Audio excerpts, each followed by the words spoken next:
If you're over 70, I want you to look at the nearest chair in your room right now. Not to sit down. Just look at it. Because that chair is about to tell us something your last doctor's appointment probably didn't. It's going to tell us whether your legs have the strength to protect you from a fall in the next 6 months, or whether they're already starting to quietly give out without you realizing it. Most people think falling just happens. One bad step, wrong shoes, slippery floor. But after more than 20 years working with adults over 70, I can tell you a fall almost always has a warning sign that shows up weeks or months before the fall itself. And today, in the next few minutes, you're going to find out if that warning sign is already showing up in your body. I'm Dr. Casino, and we're going to do this together right now. Here is what I need from you before we begin. Find a chair without armrests. A kitchen chair works perfectly. Sit in the middle of the seat, not leaning back, not on the edge. Place both feet flat on the floor. Now cross your arms over your chest, one hand on each shoulder. That's your starting position.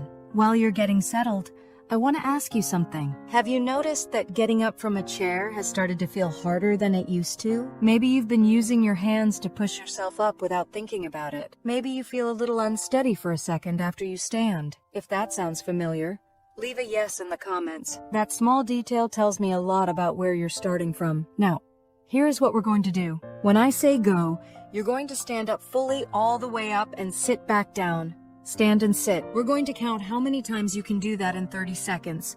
Arms stay crossed. No pushing off with your hands. And if at any point you feel dizzy or your legs give way, stop immediately and just watch.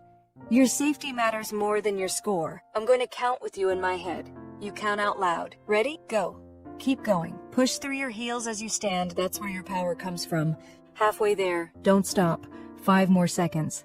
And stop. How many did you get? Remember that number. Here's what that number means. For men between the ages of 70 and 74, a score below 12 repetitions puts you in a higher risk category for falls. For women in the same age range, that threshold is 10 repetitions. If you're 75 to 79, the numbers shift slightly. Men, below 11. Women, below 10. If your number was at or above the threshold, excellent. Your leg strength is in a protective range right now. But keep watching, because what I'm about to show you is still the exercise that keeps you there. If your number was below the threshold, I need you to hear this clearly. This is not a permanent condition.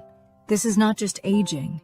There is a name for exactly what's happening in your muscles right now. And it is completely reversible with the right movement. It's called sarcopenia.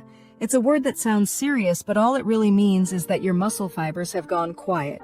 Not gone, quiet. Like a phone in sleep mode, the power is still there. It just needs a signal to wake up. And that signal is what I'm going to give you right now. The exercise is called the elevated chair squat. And the reason I'm giving you this one specifically rather than a dozen other options is that it trains the exact muscle chain your body uses to stand up safely. Your quadriceps, your glutes, your ankles, the whole system that fires every time you get out of a car, off a toilet seat, or up from the couch. Here's how to do it. Stand directly in front of your chair, facing away from it, feet hip-width apart, toes pointed slightly outward and about 10 and 2 on a clock face.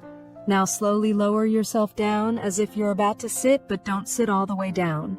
The moment you feel the back of your legs touch the seat, push back up. You don't fully sit. You touch and rise.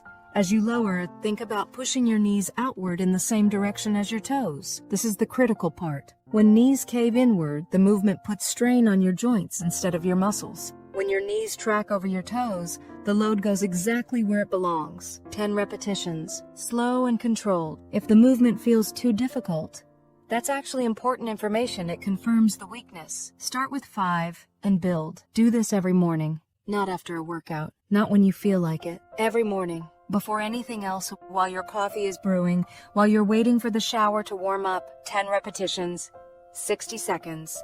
In 2 weeks, come back to this video. Do the sit to stand test again. I have seen patients add 3, 4, even 5 repetitions in 2 weeks with this one exercise alone. Not because anything miraculous happened, but because quiet muscles, once they get a consistent signal, respond fast. Now I want to give you one more tool, because strength is only half of what keeps you upright. The other half is your body's ability to sense where it is in space. Balance isn't just in your legs, it's in the conversation between your feet and your brain. And that conversation gets slower as we age, especially if you spend most of your day sitting. This second exercise takes 30 seconds and costs you nothing. Stand behind your chair and hold the back with both hands lightly. Lift your right foot 1 inch off the floor. Hold for 10 seconds.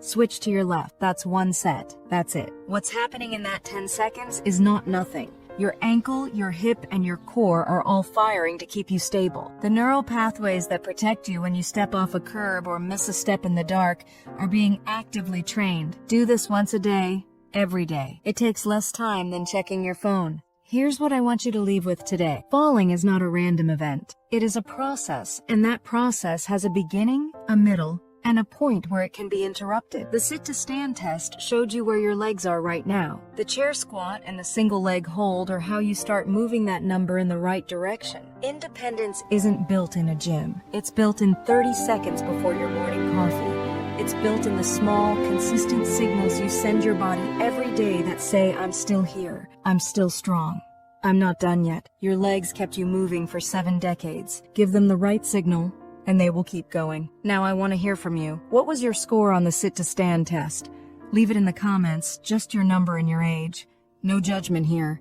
It helps me understand what you're working with, and it might be exactly the encouragement someone else reading these comments needs today. And if this helped you, share it with one person over 70 in your life. Not everyone knows this test exists, but now you do. I'll see you in 2 weeks. Let's see what that number looks like then.